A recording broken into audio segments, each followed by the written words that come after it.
Baik, saya bacakan terlebih dahulu ayat yang ketujuh daripada surat Asy-Syura. A'udzubillahi minasyaitonirrajim. Walau syaa'a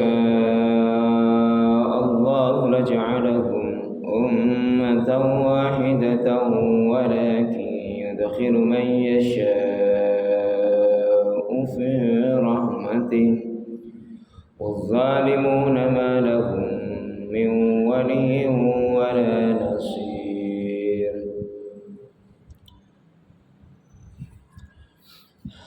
Bapak Ibu sekalian rahimakumullah, di ayat 7 sebelum kita membahas ayat yang ke-8 ini perlu saya sampaikan sebagai penyambung bahwa di kesempatan yang lalu bahwa Allah Subhanahu wa taala telah menurunkan wahyu kepada nabinya Nabi Muhammad sallallahu alaihi wasallam,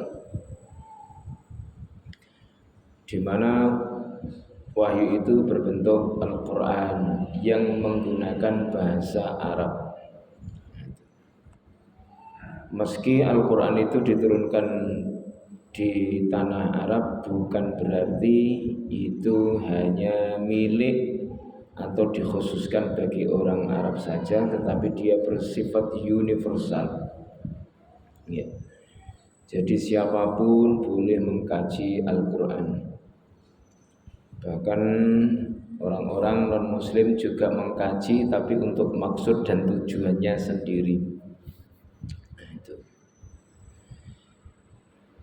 Sehingga dengan Al-Quran ini Bapak Ibu sekalian, siapapun bisa membaca, yang kalau kemudian menemukan sesuatu di sana maka berarti ada cahaya petunjuk Allah Subhanahu wa taala yang kemudian sampai kepadanya. Yang dengan begitu Bapak Ibu sekalian, saya Bapak Ibu sekalian yang muslim ini menjadi sadar bahwa Nabi kita Muhammad sallallahu alaihi wasallam diutus itu untuk seluruh umat manusia. Ya. Jadi beliau statusnya adalah sebagai basyiran wa nadhiran, yang memberi kabar gembira, berita gembira bagi siapa-siapa yang mau iman, taat, patuh, beramal soleh, mengikuti jejak keteladanan beliau sallallahu alaihi wasallam. Maka Bapak Ibu sekalian, mereka seperti yang disebutkan di bagian akhir daripada ayat ke-7, di situ disebutkan fariqan fil jannati. Ya, yang iman-iman itu di situ tempatnya, di surga. Sementara sebaliknya Bapak Ibu sekalian yang tidak mau beriman, yaitu Nabi kita Muhammad sallallahu alaihi wasallam itu sebagai nadhiran, pemberi peringatan, ditenono. Nah, begitu kira-kira kalau redaksinya kita. Ya, kalau enggak mau iman, nah, di sana disediakan ya api yang menyala-nyala. Wal-'iyadu billah. Baik Bapak Ibu sekalian, kita lanjutkan satu ayat yang ke-8. Walau sya'allahu, dan jika Allah Subhanahu wa taala menghendaki, la ja'alahum ummatan wahidatan, tentu Allah Subhanahu wa taala bakal bikin mereka semua yang namanya umat manusia itu sebagai umat yang satu. Walakin yudkhilu man yasha'u fi rahmatihi, akan tetapi Allah Subhanahu wa taala memasukkan siapa saja yang dikehendakinya ke dalam rahmatnya. Wadh-dhalimuna ma lahum min waliyyin wala nasir, dan orang-orang yang berbuat aniaya mereka tidak ada penolong, tidak ada pelindung bagi mereka. Baik Bapak Ibu sekalian, kita baca tafsiran daripada ayat ini. Walau sya'allahu laja'alal jami'a mu'minina kama turidu wa tahrusu alaihi. Jadi Allah Subhanahu wa taala kalau berkehendak ya semuanya dibikin beriman. Umat manusia ini seluruhnya dibikin beriman. Sebagaimana Nabi Shallallahu Alaihi Wasallam ketika berdakwah juga sangat ingin sekali umatnya beriman semuanya. Walakin hikmatahu iqtadat an yakuna ba'duhum mu'minina kama tuhibbu. Akan tetapi Bapak Ibu sekalian, sesuai dengan hikmah daripada Allah Subhanahu wa taala yang berlaku bahwa sebagian mereka beriman seperti yang diinginkan Nabi kita Muhammad sallallahu alaihi wasallam. Wa ba'duhum kuffaran wa humul ladzina takhadhu min dunillahi awliya. Namun sebagian yang lain Bapak Ibu sekalian, mereka ini kafir dan mereka ini menjadikan selain Allah sebagai pelindung. Nah, ini Bapak Ibu sekalian. Nah, ketika kita bicara ummatan wahidatan ini Bapak Ibu sekalian, ya, Al-Quran ini memang punya istilah itu luar biasa sekali. Ya, tentu saja kita umat manusia ini ya pengen sekali menjadi satu.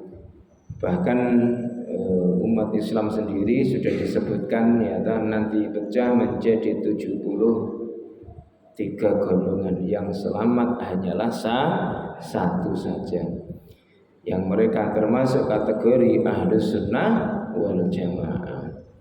Ya kalau begitu kita bikin kelompok saja atau golongan yang kemudian kita sebut Ahlus Sunnah wal Jamaah.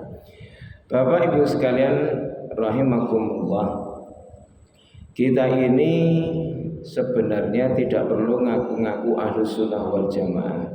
Oleh sebab definisi daripada Ahlus Sunnah wal Jamaah adalah, ini kata Nabi kita Muhammad sallallahu alaihi wasallam dalam sabdanya, yaitu makana alaihi ana wa ashabi.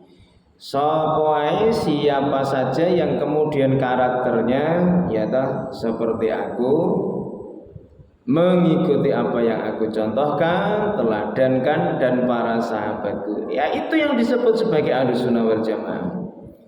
Nah nanti kalau kemudian kita bikin kelompok namanya Ahlus Sunnah wal Jamaah, nah ini berarti kita bikin partai saingan nanti Bapak Ibu sekalian. Padahal di negeri kita demokrasi ini sudah banyak partai.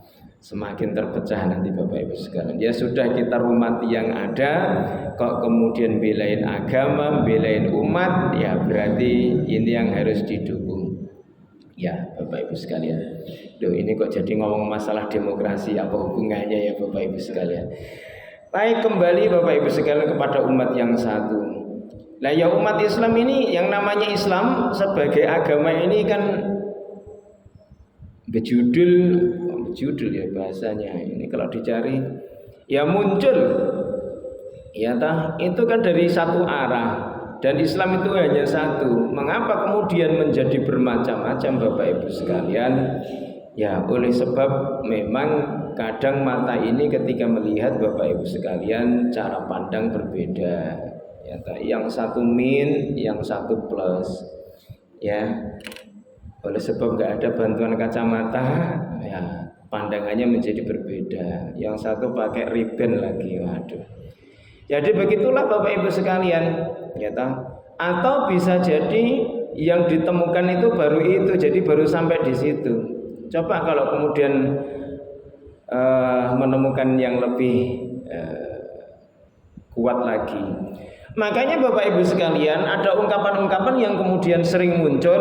Misalkan kita sebut, ini kita bicara tentang ummatan wahidatan, umat yang satu. Ungkapan yang sering muncul, tetapi ini jangan dijadikan pegangan ya Bapak Ibu sekalian. Orang bilang ikhtilafu ummati rahmatun, perbedaan di kalangan umatku itu rahmat, perselisihan dan seterusnya. Ini Bapak Ibu sekalian, kalau kita cross check di dalam ensiklopedia hadis, ini kategorinya la aslalahu, dia kategorinya batil, maudhu, ya atau dhaif. Jadi kalau kita mau pegangan yang namanya sesuatu yang dijadikan pegangan itu haruslah kuat Bapak Ibu sekalian. Ya, ada satu hadis yang menjadi pengganti bagi hadis yang dijadikan dalil seperti itu tadi, Bapak Ibu sekalian. Di situ ada bunyinya wala tatafarraqu, dan jangan kamu bercerai-berai. Makanya Bapak Ibu sekalian, masyarakat kita Indonesia ini begitu menerima yang namanya Islam ini sudah sangat tercerahkan, oleh sebab sampai punya semboyan bersatu kita teguh, bercerai rabi meneh. Ojo ngono. Bercerai kita runtuh. Istilahnya begitu ya Bapak Ibu sekalian. Ya, jadi itu sebenarnya adalah menjadi semacam warning ya, atau peringatan buat kita kalau yang namanya orang bersatu itu penuh dengan kenikmatan. Kalau berbeda pendapat itu hal biasa, itu sunnatullah. Jadi kita nggak bisa paksa ya Bapak Ibu sekalian. Kalau kemudian berangkat ke masjid nanti semuanya pengumuman dari takmir masjid pakai sarung semua. Kalau misalkan semuanya pakai sarung, dijamin nggak bakal sama sarungnya.